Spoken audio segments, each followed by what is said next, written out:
Fiscalía Anticorrupción interpondrá un recurso de casación contra el fallo de la primera Sala Penal de Apelaciones que ordenó la liberación de Félix Moreno, quien seguirá su proceso en libertad por presunto delito de corrupción vinculado al caso Odebrecht. Al dejar el penal de Piedras Gordas, Moreno sostuvo que se abocará a su familia y a demostrar su inocencia. Distinta es la suerte del exgobernador regional de Pasco, Cleber Meléndez, quien fue detenido al revocársele el habeas corpus que le permitió su excarcelación. Meléndez es investigado por presunto delito de colusión y cohecho pasivo propio en agravio del Estado. La bancada fujimorista presentó la moción de interpelación al ministro del Interior, Carlos Vaz-Sombrío, quien deberá responder 39 preguntas referidas a temas de inseguridad ciudadana y terrorismo. Luis Galarreta, vocero de Fuerza Popular, dijo que no es el anticipo a la censura, que primero quieren que Vaz-Sombrío responda sobre su gestión a lo largo de estos 10 meses.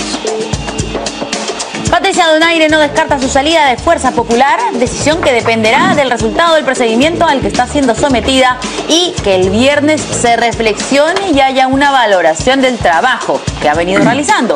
Declaró además sentirse bastante decepcionada del vocero de su bancada, Luis Galarreta, por dejar entrever que ella estaría respondiendo a lobbies por el tema de la reforma electoral. La Cancillería peruana pidió una reunión bilateral para este martes con su par ecuatoriano para tratar el tema del muro que ese país construye en la frontera con Perú. El director de América del Ministerio de Relaciones Exteriores, Hugo de Sela, dijo la obra no fue tratada durante el gabinete binacional realizado en Macas el año pasado, tal como ha sostenido el expresidente de Ecuador, Rafael Correa. Ya sabe que si quiere estar bien informado, solo debe ingresar a nuestra página web www.canaln.pe.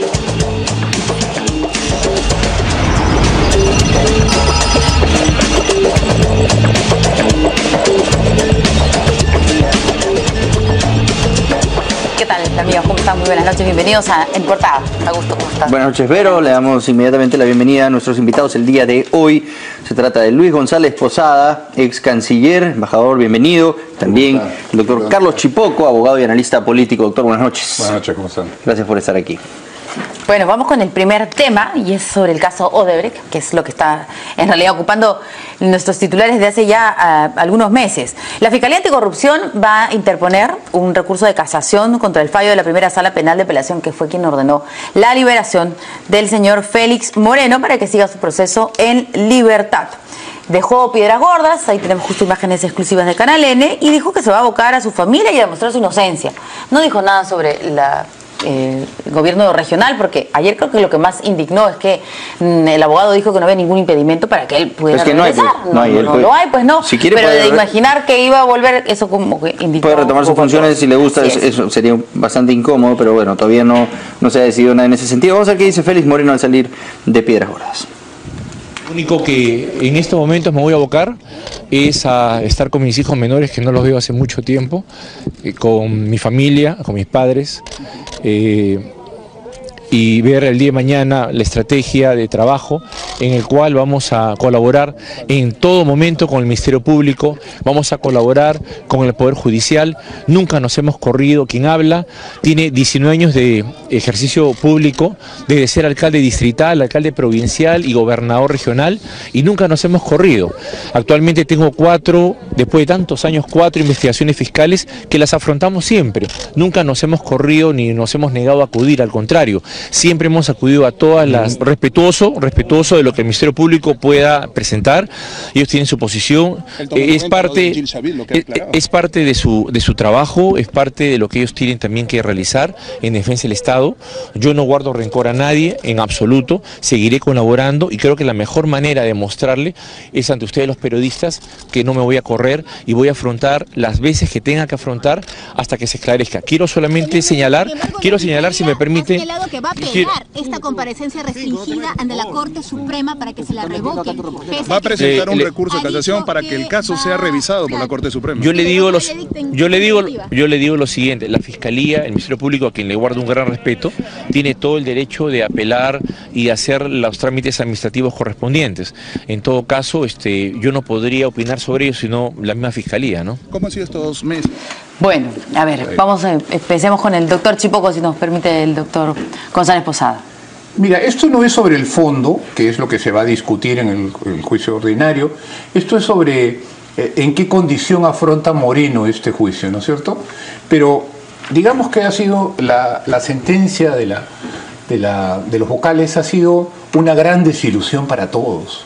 Porque, mira, hay una confesión de este señor de nacionalidad israelí, así es, sobre cómo se produjeron los hechos. Sabemos que este sería un caso excepcional. En este caso, excepcionalmente, Odebrecht no pagó. ¿Alguien cree eso? Obviamente que la población no cree eso. Entonces, a mí me preocupa por los efectos y por la forma como se va a enfrentar a Odebrecht. O sea, sabemos que, por ejemplo, no se iban a revelar el 1 de junio los nombres, ¿no? No se reveló nada. Bueno, se los han dado, la información supuestamente la han compartido con las autoridades en el Perú, lo que pasa es que no pueden... Eso no es muy claro, porque justamente la Fiscalía... No pueden exponer eso a la opinión pública. Que la lucha contra la corrupción se produce por falta de transparencia. Y la lucha anticorrupción no puede ser sin transparencia. Entonces el Ministerio Público tiene que decir, ¿tiene los nombres? ¿No los tiene? ¿En qué situación está su relación con la Fiscalía brasilera? Y entonces, en este caso sería excepcionalísimo que en una inversión tan grande Odebrecht no habría cometido fechorías, no habría cometido delitos. Y entonces hay un trato desigual, porque hay otros que sí están en la cárcel por menos información. Entonces esto, francamente, habla muy mal del sistema judicial peruano.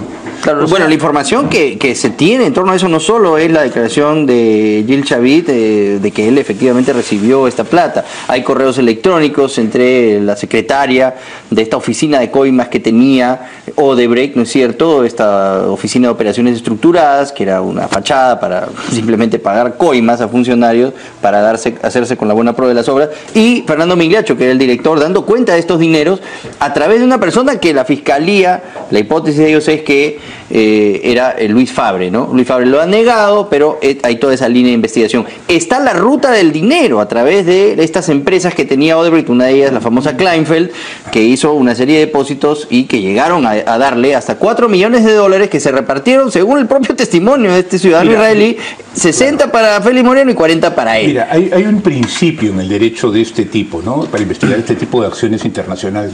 Es lo que los americanos llaman un patrón. Es decir, si Odebrecht agarraba y entraba a postular y conversaba y coimeaba a los funcionarios, ese patrón está establecido por la Fiscalía brasilera. Entonces es casi como una presunción. Entonces, lo que yo me pregunto es, si conocíamos el patrón, había confesiones, habían estos mails, ¿está preparado el Ministerio Público y el Poder Judicial para enfrentar la corrupción realmente? Fíjese que tenemos un agravante, ¿eh? Durante 20 años el Ministerio Público se le pasó por las narices esta corrupción, sí, y a la Contraloría, y no hizo nada. Si no es por los brasileños, no hay investigación. Si no es por lo que ocurre en Brasil, no hubiéramos sabido nada.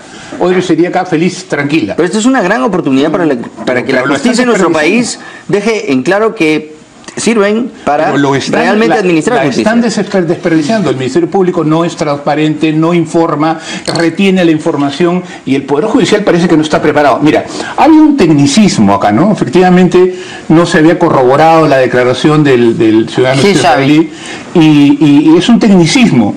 Pero justamente la corrupción es un delito especial, es un delito transnacional, es un delito con muchísimo dinero, y se tiene que aplicar criterios del derecho penal especial, no del derecho ordinario. No estamos hablando con una persona que se presume ha cometido un robo, ¿no? Y que en consecuencia hay que respetar también. No, estamos hablando de una organización internacional para delinquir.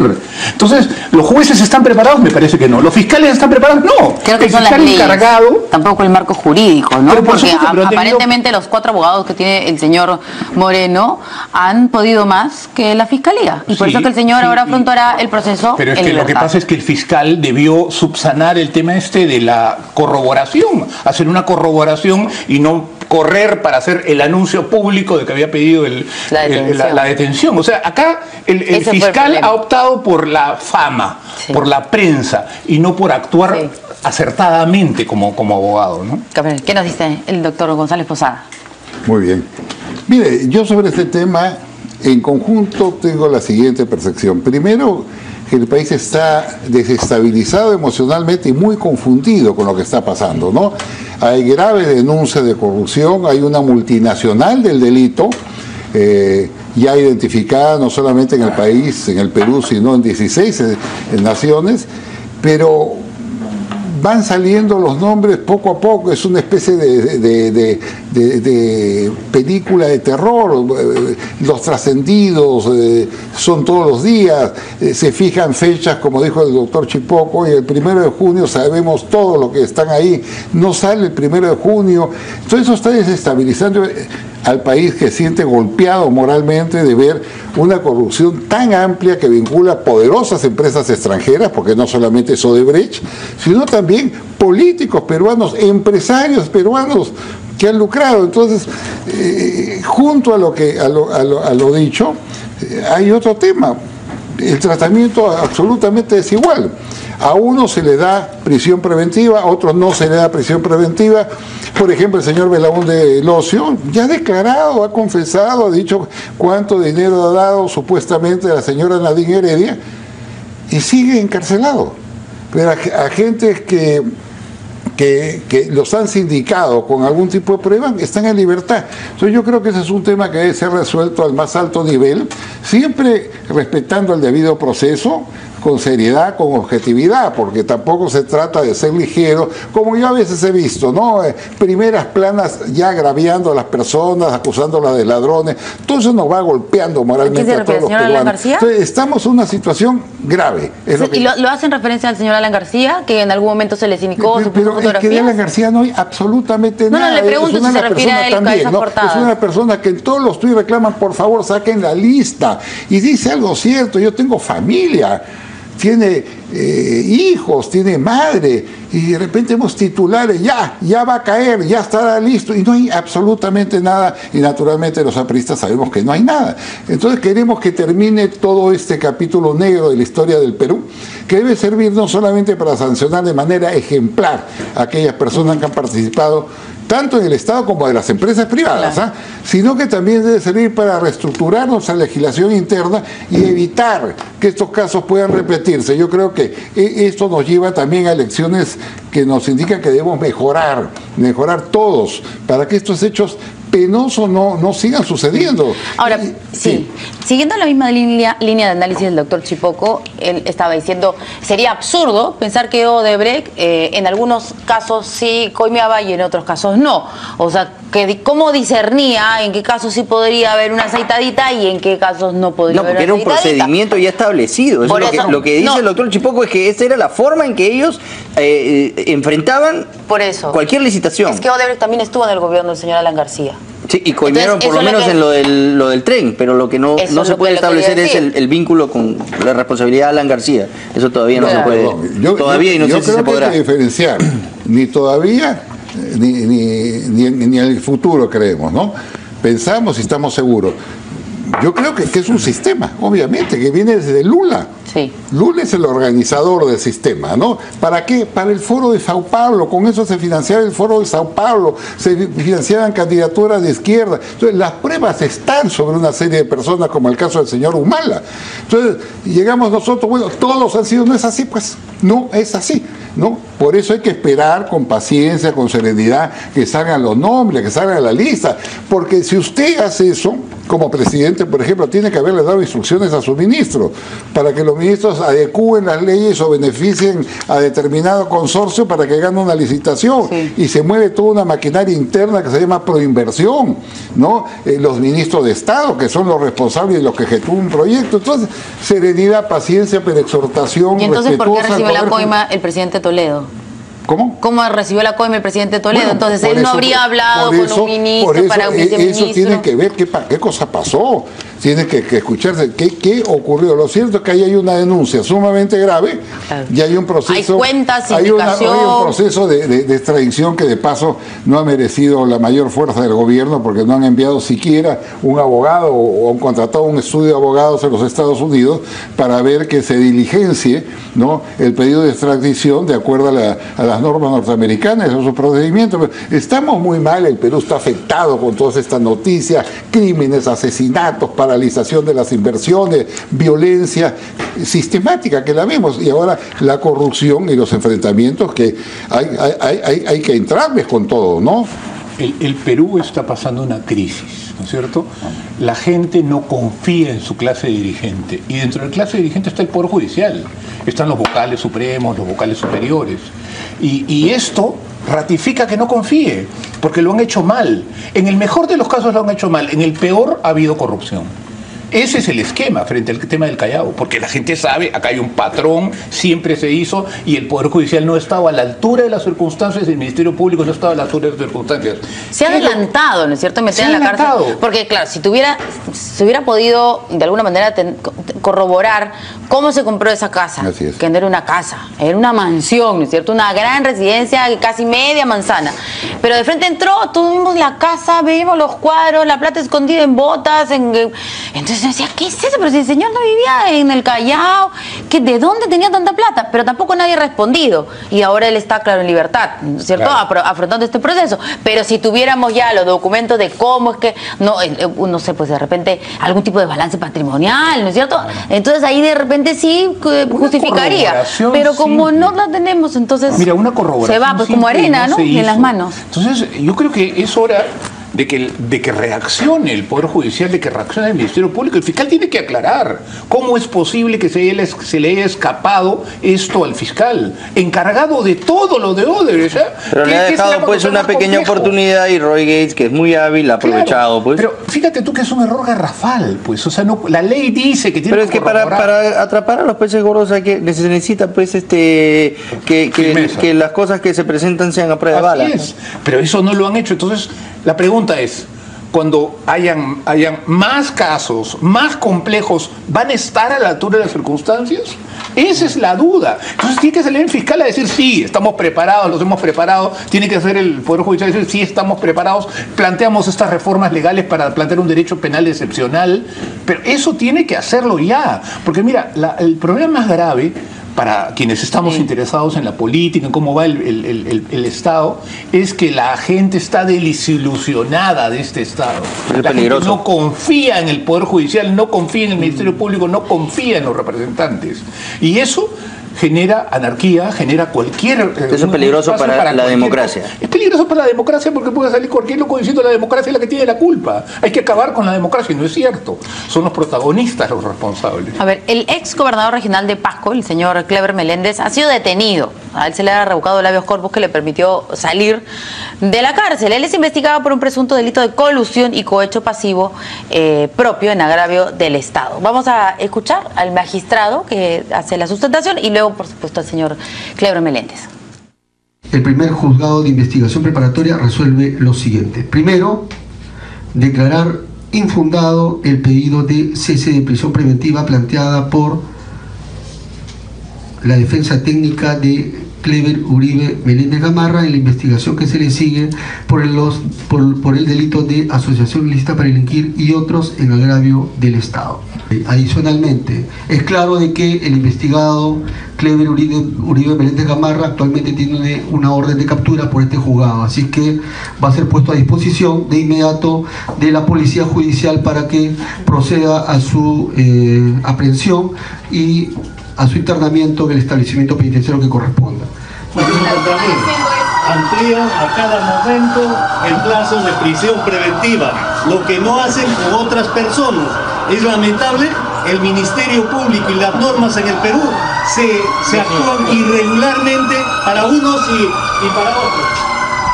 Ahí está, pues para unos sí y para otros no. Ahí está el problema. Empezaron los problemas. Qué imagen esa, qué duro. Bueno, vamos brevemente al Congreso de la República porque que nuestra reportera Katia Gutiérrez está ahí. El congresista de Fuerza Popular Héctor Becerril sustenta este dictamen sobre la usurpación de funciones en la que habría caído Nadine Heredia durante el gobierno de Ollantaytamala. Adelante, Katia. ¿Cómo están? Muy buenas noches, Augusto, Verónica. En efecto, aquí en la sesión del Pleno del Congreso se acaba de iniciar la sustentación del presidente de la Comisión de Fiscalización, el congresista Héctor Becerril, respecto a su informe final que halló presuntas responsabilidades en la ex primera dama Nadine Heredia del supuesto delito de usurpación de funciones. Él está realizando en estos momentos la sustentación en esta sesión del Pleno del Congreso. Vamos a escucharlo brevemente. Luego del cual fue designado por el entonces ministro de Educación, Jaime Saavedra Chandubí.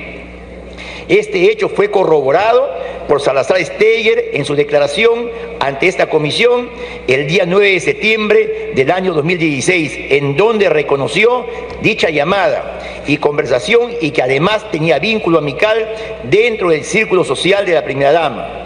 Formalmente, la resolución número 006-2015 Minedu, en su artículo 1, establece que el comité organizador está adscrito al Ministerio de Educación y además que su presidente debe ser un representante del ministerio mencionado, conforme lo ordena el artículo 3, pero está acreditado que fue la señora Nadine Heredia Alarcón quien le ofreció el cargo de presidente del comité mencionado, expresión o manifestación de la voluntad de la investigada que fue formalizada mediante oficio 032-2015 Minedu de fecha 26 de febrero del año 2015, suscrito por el entonces ministro de Educación Jaime Saavedra Chandubí.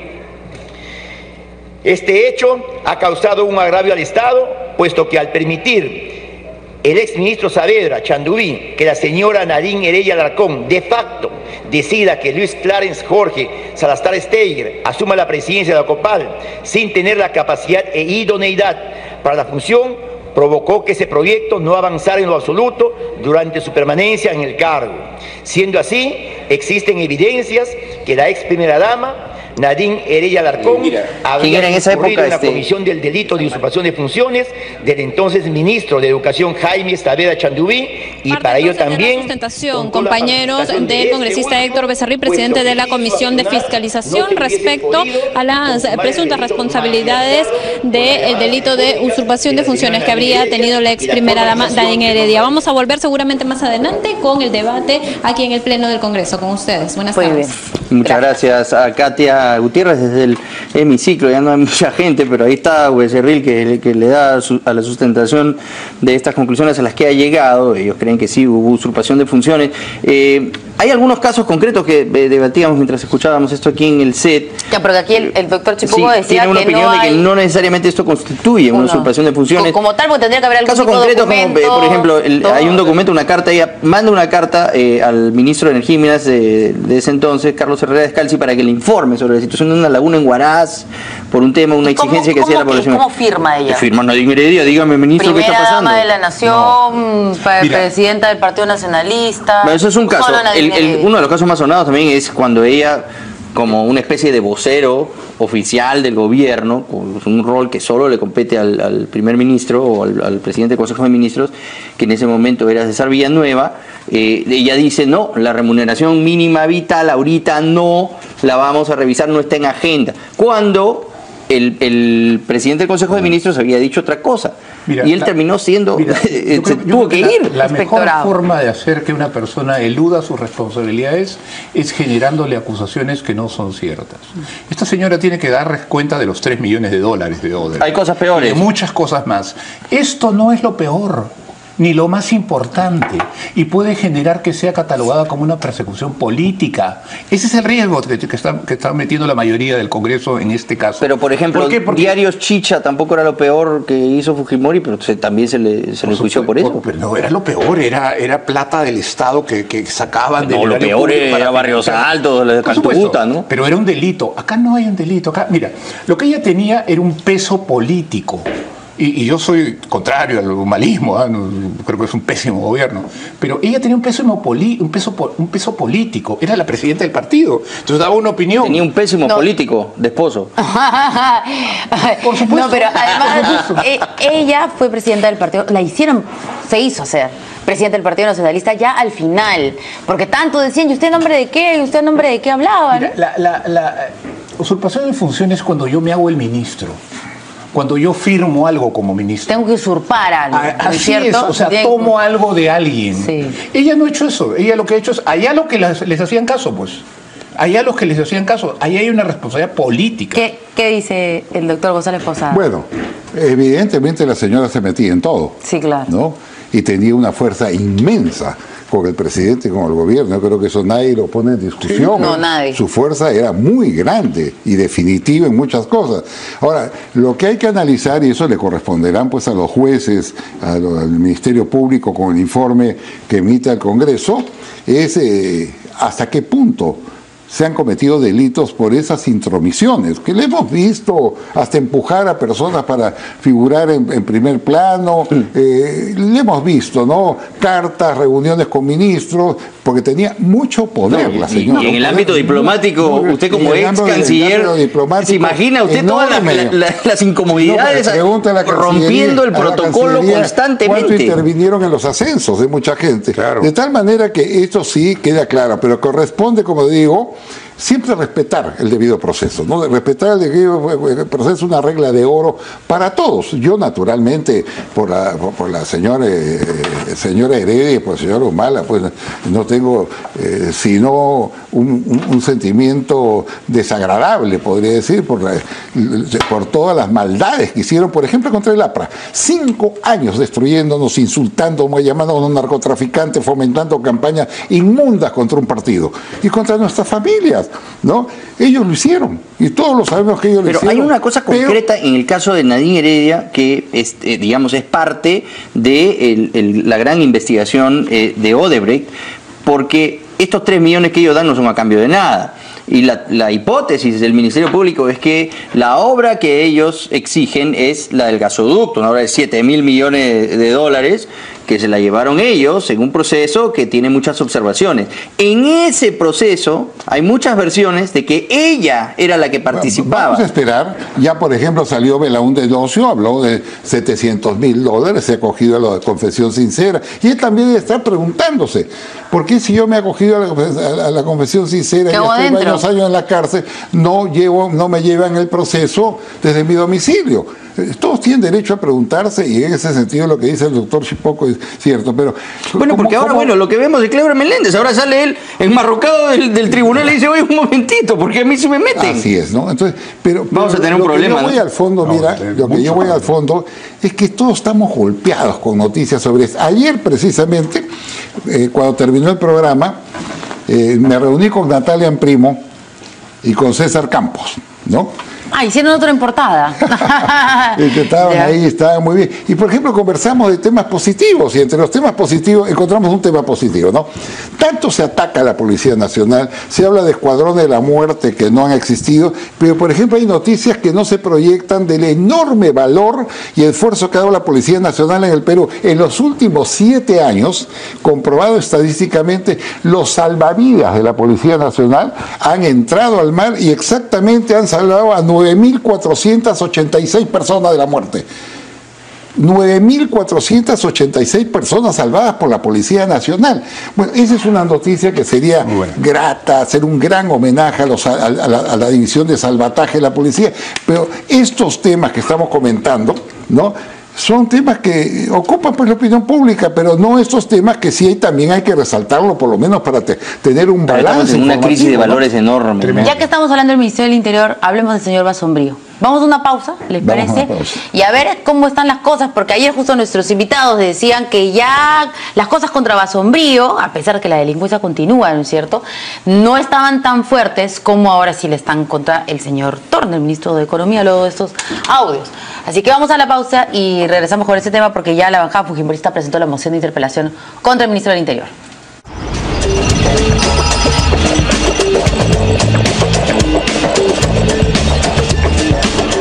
Bueno, el fujimorismo presentó la moción de interpelación contra el ministro del Interior, que va a tener que responder a 39 preguntas sobre temas de inseguridad, terrorismo. El señor Galarreta ha dicho que acá nadie está hablando de censura, vamos paso a paso. Y va a tener que responder además cómo va la gestión. Pero le tienen unas ganas, había que hacer cola para firmar esa moción. Parece un Jackson Pollock que está lleno de firmas. Es impresionante. Todos quieren interpelarlo. Todos lo quieren interpelar, tienen unas ganas. Vamos a ver qué dijo Héctor Becerril al respecto. El ministro no tiene una buena relación con los altos mandos militares justamente por los problemas que hay. Así es que... Al inicio de su gestión, ¿no cree que en estos ya casi 10 meses que ha pasado no ha mejorado la seguridad ciudadana? ¿No lo ve así? Yo más bien quisiera preguntar a la opinión pública qué piensa de este hecho. Actualmente ha recrudecido los asaltos en los restaurantes, asaltos en la calle. La inseguridad se mantiene igualita o peor que cuando asumió el ministro. No tiene las capacidades para luchar contra la inseguridad ciudadana. ¿Interpelación que podría terminar en censura? Yo voy a esperar que él venga interpelado, pero obviamente yo creo que no tiene las capacidades y posiblemente se dé pues la censura luego de escucharlo. Muchas gracias. Muchas gracias, Héctor Becerril. Conversaba con nosotros, congresista de Fuerza Popular. Bueno, a ver, ¿qué dicen nuestros invitados? Ayer hicimos el balance y que las cosas son distintas. Va con mejor suerte, creo, el ministro del Interior, me parece, al Congreso de la República, porque cuando estaba recién lo del Movadef, parecía que el señor Basombrío estaba afuera. Cuando lo escuchábamos hablar sobre apología al terrorismo y también al director de la policía, y eran dos cosas totalmente distintas, ya parecía que estaba con un pie fuera del Ministerio del Interior. Pero de pronto han pasado muchas cosas, porque en este país pasa de todo. Claro, la pregunta es, a ver, desde su punto de vista, doctor Chipoco, ¿cómo queda ya la bancada si van adelante con la interpelación al ministro del Interior, Carlos Basombrío, lo censuran, luego viene Alfredo Torne y lo censuran también? Mira, ya son 3 ministros, o sea, importantes además. Claro. No digo que no tengan responsabilidad, en el caso de Alfredo Torne es complicado, ¿no? Lo del Movadef, lo del Movadef sí, pero tanto para, sí, claro, por favor, pero si el presidente, la responsabilidad el director de la policía decía del ministro del no Interior, había apología, el ministro dijo que sí. Sí, por eso pero digo que ese tema no está, pero no es tan contundente como lo de Alfredo Es que en Torne. ese momento estábamos todos indignados, decíamos, estamos perdidos si tenemos al ministro diciendo una cosa y al director en otra, es el fin, ¿no es cierto? Pero ahora ya como que bajó. Mira, yo creo que está muy bien que lo interpelen, porque el tema de seguridad ciudadana es un tema que nos afecta a todos, ¿no? A mí me han robado hace unos días mi celular. A todos nos afecta y probablemente muchos de los que nos están viendo.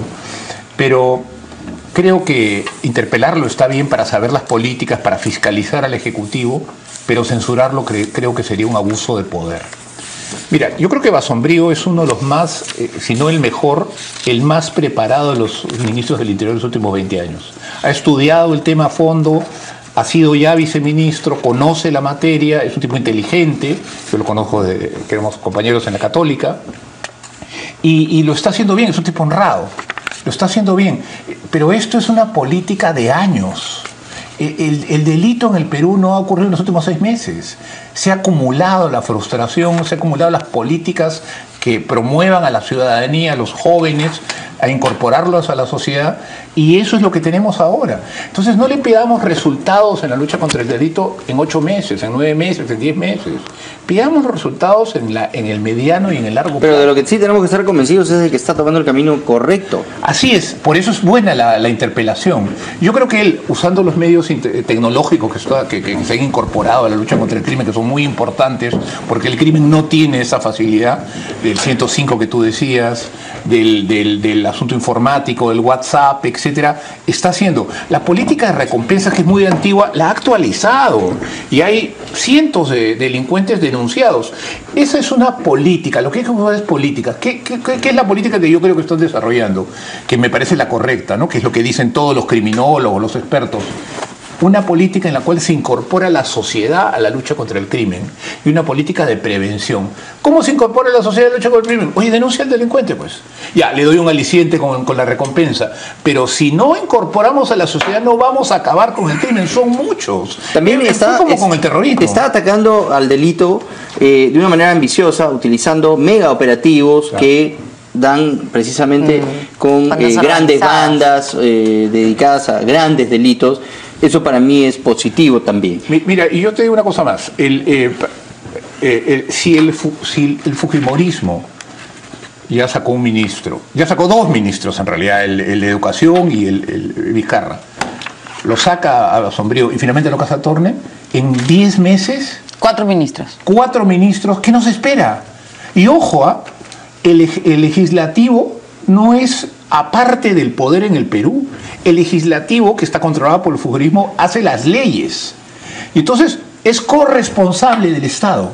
Si no hace leyes apropiadas para combatir el crimen, es corresponsable de lo que ocurre. Entonces, que no se crean observadores de la situación, tienen que involucrarse. No es que la caída del gobierno de PPK que sus razones tendrá, va a darles a ellos réditos inmediatamente. No, porque ellos son corresponsables de la marcha del Estado. Entonces, ojo, y si sacan 4 ministros en 10 meses, ¿qué nos espera de estabilidad? ¿Qué pueden pensar los inversionistas nacionales y extranjeros sobre el país? Es muy grave, ¿eh? Todo se está acumulando, ¿no? Hay una crisis, por eso yo digo nacional, que una crisis política, una crisis de representación, que es muy grave y que hay que meterle cabeza a todos, ¿no? A ver, ¿qué dice? Bueno, decirle que el Congreso ha sacado 4 ministros, ¿ah? 1. 2. 1. Porque el señor Vizcarra renunció legítimamente, ¿no? Ante un problema grave de chincheros que decían va, no va, si va, no va. Después los fujimoristas decían, pero no le íbamos a hasta que al censurar. final dijo, bueno, no va, y renunció. Pero después que renunció, dijeron va de nuevo. Entonces, yo respeto mucho al señor Vizcarra, creo que es un hombre honesto y eficiente. Pero ha caído un ministro. Lo complicaron innecesariamente, porque lo que están haciendo ahora lo han podido hacer desde el principio y tendrían todos sus ministros. Por supuesto. Se supone que es mejor. Por ejemplo, fue mejor lo de la adenda, no sé. Yo creo que, por ejemplo, que Vizcarra tiene la capacidad política, la experiencia, la inteligencia en algún momento para ser jefe del gabinete, ¿eh? Pues es un hombre concertador y que tiene experiencia. Cuidado. ¿Podrá regresar, cree usted, luego de caso Chinchero, luego de haber renunciado? ¿Podría? Bueno, él ha renunciado ante un hecho concreto, pero a él nadie lo ha acusado, le han hecho alguna acusación dolosa. Es un hombre honorable, ¿no? Que es lo que yo quiero decirle.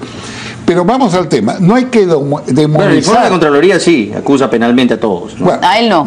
Pero la Contraloría, su opinión no es vinculante. No. Él la hizo vinculante. El Congreso emite un informe y ese informe puede tomarlo o no puede tomarlo el Ministerio Público, el Poder Judicial. Entonces hay que tomar las cosas con calma, con pausa.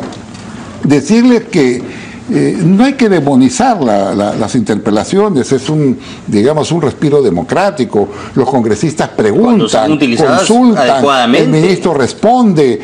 Hay hechos pues que evidentemente al ministro del Interior, que también es un hombre honorable, ¿ya? Yo no tengo ninguna duda de su calidad. Pero hay cosas que dijo pues y que tendrá que disculparse. Habló de una brigada de la muerte de policías y hablaron hasta de 100. Pero hay casos que sí están comprobados. El proceso continúa. Hablaron, por ejemplo, del incendio del Arcomar. Entonces hubieron errores, pero todo lo comete. Un ministro del Interior es un cargo muy difícil, muy sensible, muy complicado. Y yo estoy seguro que en esta interpelación no se van no va a pasar, sino de la correspondiente rectificación, y hay que seguir avanzando, pero la seguridad ciudadana es una tarea de todos los peruanos. Como una piñata, es el equivalente político a una colonoscopía, ¿no?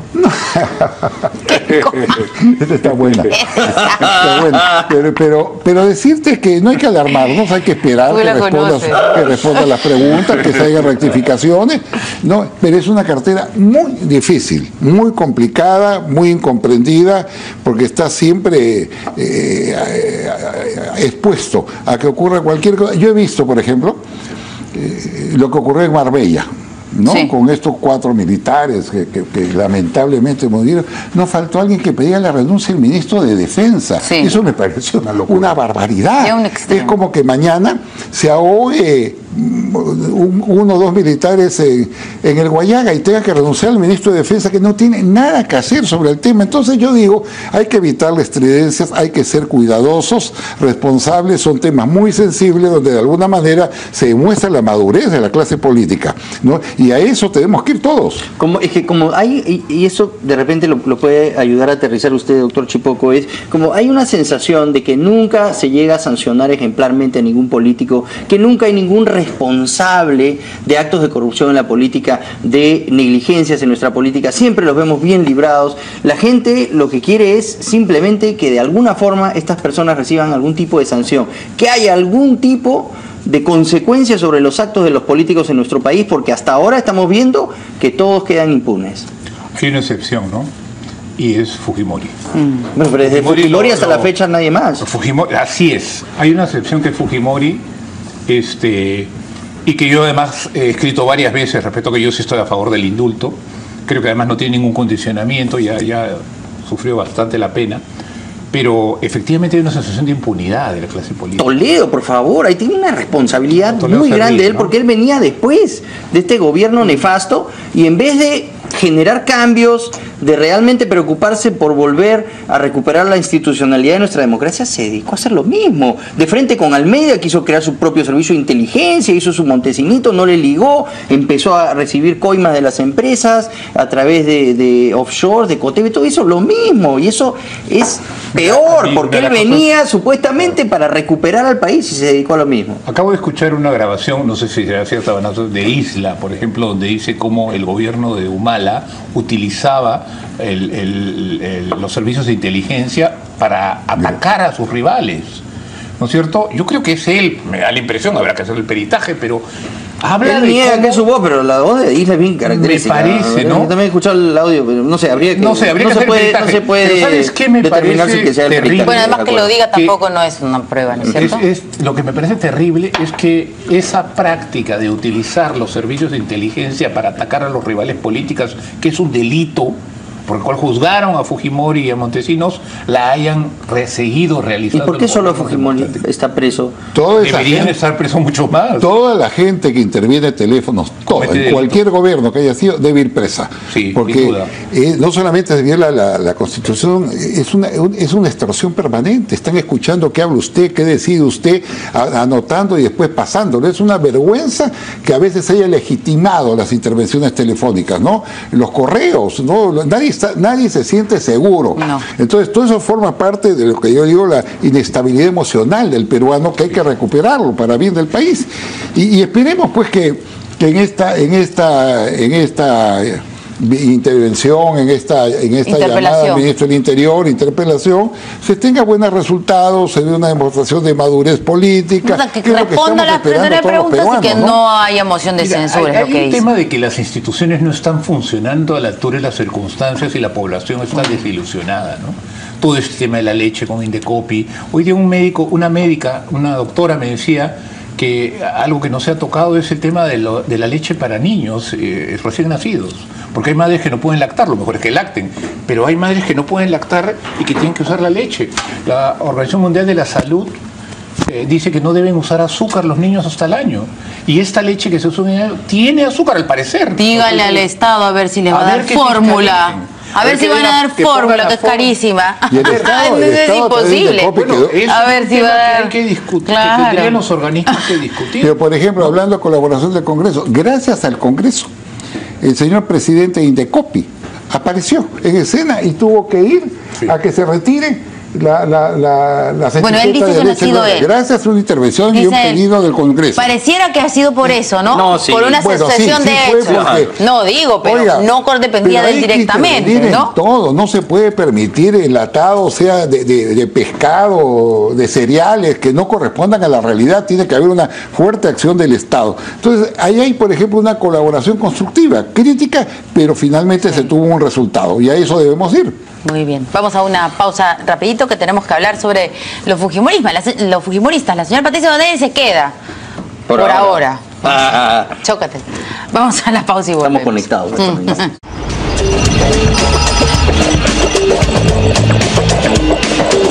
Bueno, la congresista Patricia Donaire ha descartado su salida de Fuerza Popular. Dice que es una decisión que va a depender del resultado del procedimiento de investigación, de un procedimiento al que ella va a ser sometida, y ella espera, dice, que haya mucha reflexión durante el fin de semana y que se valore el trabajo que ella ha realizado durante todos estos meses. Pero lo que sí ha dicho es que ha quedado muy decepcionada de su vocero de bancada, el señor Luis Galarreta. Bueno, si ya has dicho esto de tu vocero, ¿cómo te quedas ahí, no? Bueno, a ver, vamos a escuchar lo que ha dicho la señora Patricia Donaire, que el único que la defendió fue Kenji Fujimori. Bueno, yo tuve el respaldo de Kenji Fujimori. Y ¿en la reunión? En la reunión, obviamente todos los demás congresistas se han solidarizado con Miguel Ángel Torres. Cada quien tiene su forma de ver las cosas. Ok, y ahí llegamos, más allá de la forma de ver las cosas, usted tiene una, digamos, visión mucho más clara y concreta de lo que ocurre en Fuerza Popular. Y usted dijo que era una cúpula, etcétera, etcétera. Yo le hago la pregunta directa. ¿Hay democracia interna en la bancada de Fuerza Popular o no? Los acuerdos de bancada se toman por votación. respecto a los temas que van a ser debatidos en el Pleno. Solamente eso, antes de eso no hay. ¿Y usted siente que eso es lo que me consta y lo que veo, Cristian? ¿Le parece que las palabras no han sido las más adecuadas en ese momento, en donde ya venía un cúmulo de frustraciones de sesiones anteriores, en donde insistíamos con el tema y no llegábamos a nada?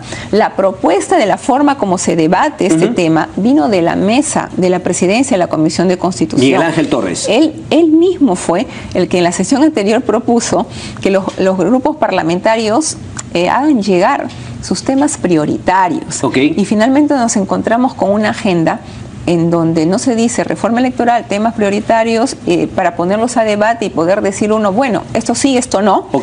Y si no, que se ponen proyectos sueltos, ¿no? O sea, parches, desde su punto de vista. Desde mi punto de vista son parches. ¿Pero por qué? Ha dicho que si la sacan va a sacar otro ley video. Tú sigues, le estás dando duro, la estás troleando, ¿no? Le estás defendiendo, la estás troleando. Yo no podía creer cuando ella se presentó ahí con Fuerza Popular. Pues que creía pues en Keiko Fujimori. Ahí está pues, ahí está. Pero ella dice que no ha insultado a Keiko Fujimori, que estaba hablando la señora Ana Hertz, ¿no es cierto? Así que Ana Vega. Ana Hertz, tu apellido casado, apellido de soltero. A mí también me sorprendió cuando fue candidata por el Fujimorismo. Yo he sido congresista con su padre por el grupo de Pérez de Cuellar y éramos contrarios al gobierno Fujimori, combatientes del gobierno Fujimori cuando Fujimori estaba en el Palacio de Gobierno y Montesinos en Las Palmas. O sea, ahora es fácil, ahora que están en la cara es fácil ser antifujimorista. Pero, y ella también era, pero en fin, mira, yo creo que ella es una buena abogada, es una buena profesora de Derecho Constitucional, ha hecho un buen trabajo con el Código, todavía un borrador, pero ha hecho un buen trabajo y ha sido maltratada. Porque ha debido hacerse un seminario, ha debido discutirse más el tema, y ha debido hacerse una agenda para discutir el tema de la reforma electoral. ¿Que necesitamos reforma electoral? Por supuesto. ¿Por qué? Porque los congresistas no responden a una base electoral. No. Tendría que haber distritos bipersonales y los congresistas ser electos por Surco, por San Juan del Lurigancho y no general por el departamento de Lima, ¿no es cierto? Eso supondría un aumento congresista probablemente. Pero esa es una reforma fundamental. ¿Por qué? Porque ayuda a acercar a los representantes a los representados, o sea, ayuda a la población a acercarse a los políticos. Hoy día hay una distancia enorme, ¿no? Entonces, es un tema crucial, sí, y no es un tema para tocar así tangencialmente como lo pretende hacer el Congreso. Entonces, yo creo que ella ha hecho un buen proyecto y ha sido maltratada y está reaccionando. Ahora, ¿por qué no se va del Fujimorismo? Por una razón muy sencilla. Hay una reforma del estatuto, una norma que se ha aprobado por la cual el que se va de un grupo parlamentario queda un muerto viviente, ¿no? Queda como un zombie. Sí. No va a poder presentar proyectos de ley, no va a poder ser miembro de la directiva, no puede postular, en fin. Esta norma está haciendo, lo único que puede es votar y hablar. Pero esta norma está siendo debatida en el Tribunal Constitucional. Si, como yo creo, se aprueba su inconstitucionalidad, yo creo que ahí va a haber un terremoto. En pero Fuerza claro. Popular. En varias bancadas, de gobierno. Claro. No, de gobierno, Frente Amplio, APP. No, va a ser un terremoto. Es mejor porque esta modalidad no ha funcionado. O sea, la política funciona cuando la ciudadanía se siente representada. Y no se siente. ¿Usted cree que eso se termina resquebrajando la adhesión que hay ahora? Yo tengo la teoría de que cuando hay crisis, lo que sigue es mejor. O sea, cuando se toca el fondo del barril, uno se puede parar.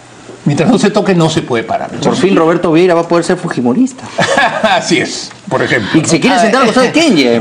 Bueno, lo mismo dicen del señor Velázquez Quezquén ahora. Así lo paran molestando siempre. Pero yo creo que la única bancada que no, así lo molesta, que nunca se movería, es la bancada. El APRA es una... Así se odian a muerte. Firme, unida. Es por ideología. No, es por... somos partido. Entonces, es decir, por ejemplo, este tema, rapidito, yo no opino sobre casa ajena, ¿no? Los fujimoristas sabrán cómo resolver su problema. Lo único que adelanto es que yo puedo ser presidente de un subgrupo de trabajo, pero hay una comisión de constitución. La comisión de constitución finalmente es la que manda sobre eso del área. A mí me ha pasado de presentar proyectos de dispositivo legal y que me han dicho no va. O lo cambian o lo postergan. Ese es tradicional en el Congreso. Nadie puede imponer sobre el pleno de una comisión. Pero yendo al tema, todo esto es confuso. Este gobierno, para comenzar, mandó un proyecto de reforma electoral. sin consultar con el Congreso. Ahí comenzó a crear el problema, ¿o no? Sí. Ya, no consultar al Congreso cuando es un tema tan delicado, han debido convocar al Congreso, reunirse con los congresistas y sacar una norma en conjunto. No lo hicieron. Pero bueno, hay que superar el tema, hay que avanzar, que es lo que yo quiero. Los fujimoristas resolverán su problema de la señora Donaire de acuerdo a sus normas de disciplina interna, que hay que respetar. Bueno, vamos con el siguiente tema, porque queremos aprovechar la presencia del ex canciller para hablar sobre lo que está pasando en la frontera. La Cancillería peruana ha pedido una reunión bilateral para el martes de la próxima semana con Ecuador para poder tratar este tema de este muro a lo Trump que se está haciendo ahí en la frontera con nuestros hermanos. Y ahí lo vemos a nuestro amigo Hugo de Sela, ¿no?, que es el director de América del Ministerio de Relaciones Exteriores. Él ha dicho que la obra no fue tratada durante el gabinete binacional realizado en Macas el año pasado, como ha sostenido el presidente de Ecuador, Rafael Correa. Es una locura. En su tuit ha dicho esto es un acuerdo con el señor Ollantumala. ¿Qué tan grave es esto? ¿Qué es esto? Primero, en perspectiva, muy rápidamente, ¿no?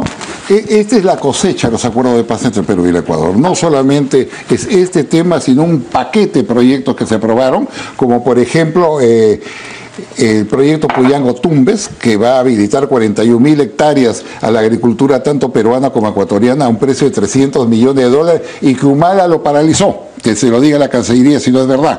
La Humala lo paró, no le dio la prioridad del caso y el proyecto está ahí tambaleando, paralizado. Junto a eso tenemos 5 ejes viales, ¿no?, que conectan al Perú con el Ecuador, un precio de $260 millones. Después el famoso puente y una autopista, el puente Sarumí, de $100 millones, y diversas inversiones que se han hecho muy fuertes para integrar al Perú y el Ecuador. Correcto, es la integración. Un muro divide, pues, un muro separa, ¿no? Y eso lo sabemos nosotros. Y yo en esto sí le doy la razón a la Cancillería, porque la Cancillería en los acuerdos binacionales envió los documentos de lo que tenían que hacer, y lo que teníamos que hacer nosotros es el puente, ponerlo en buenas condiciones, y ellos iban a hacer un parque. Correcto. Y se acordó también que el muro que se construya a ambos lados, o se quiera construir a ambos lados del río, tenía que ser 10 metros después. Y ellos lo han construido a 2,30 metros sin avisar a la Cancillería del Perú. O sea, tenía una especificación así. Porque si sube el agua, rebota en el muro y nos inunda. Entonces yo creo que el Ecuador está en falta, y yo estoy seguro que una buena conversación y nos sorprendió este tema. Además, con lo que ha sucedido del borde del río nomás hace unos meses, eso sería pero peligrosísimo si ese muro continúa. O sea, al margen de que es como que indignante ver ahí un muro que nos divide con nuestros hermanos ecuatorianos. 10, que es lo que está reclamando la Cancillería con toda razón. No se le consultó, no estaban en los planes, no estaban en los proyectos. Pero hay que salvar este tema, ¿no? De por medio está Perú y Ecuador. Hay contrabando. Y mi pregunta es, en vez de muros, ¿por qué no constituimos una policía binacional, peruana y ecuatoriana, con alta tecnología, que trabajen conjuntamente, que se integren y que combatan el contrabando? Entonces, este es un tema fácilmente superable, y yo creo que la conducción de la Cancillería es positiva. Lo he escuchado al embajador de Sela, que es una autoridad en el tema, y yo creo que está actuando correctamente. Bueno, hay que enmendar, no hay que echarle más sal a la herida, sino rectificar, porque mucho nos ha costado llegar a donde hemos llegado para que Perú y Ecuador sean naciones hermanas y se terminen conflictos, amenazas. Pero si ya tenemos acá la Cancillería que está desmintiendo esto, ¿cómo podría, o sea, que de ahí hay que retroceder un pasito, decir un ratito? Reunirse, oiga, vamos a resolver esto rápidamente. Bueno, va a ser el martes. Yo creo que en diplomacia todo es posible resolver cuando hay una buena voluntad, menos el caso de Venezuela. El caso de Venezuela es un caso final. Yo creo que diariamente vemos en televisión cómo se mata, se asesina. Ayer mataron a un chico de 17 años. Ese caso es terrible. Terrible, con una bomba, vieron la policía con una bomba lacrimógena, le perforó, le hizo un hueco en el pecho a un chiquillo de 17 años.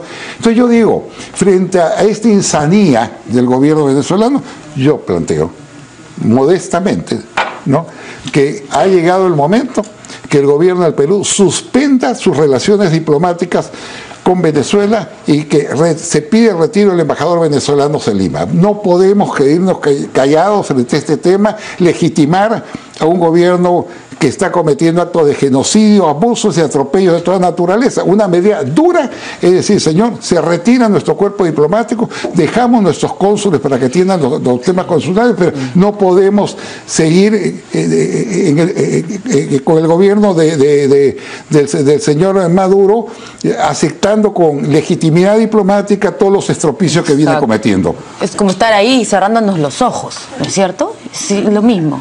Algo tenemos que hacer. Todos los días lloramos un poco, viendo la desgracia de ese pueblo. No hay comida, hay delincuencia, hay violencia, se mata a la gente, salen tanquetas, bombas lacrimosas.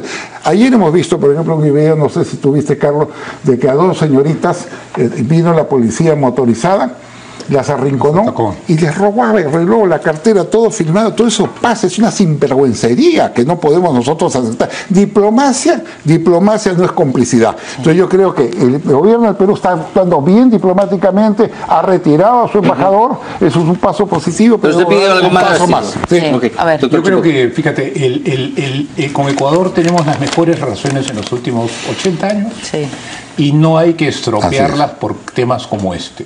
Eso es un cuidado. Yo creo que la Cancillería ha hecho muy bien, excelente la labor de la Cancillería de Hugo Cela, deteniendo esta iniciativa que nos agrede, porque como Lucho ha dicho muy bien, si el río crece, se va a rebalsar hacia el Perú, no hacia el Ecuador, entonces eso es un peligro latente para el Perú.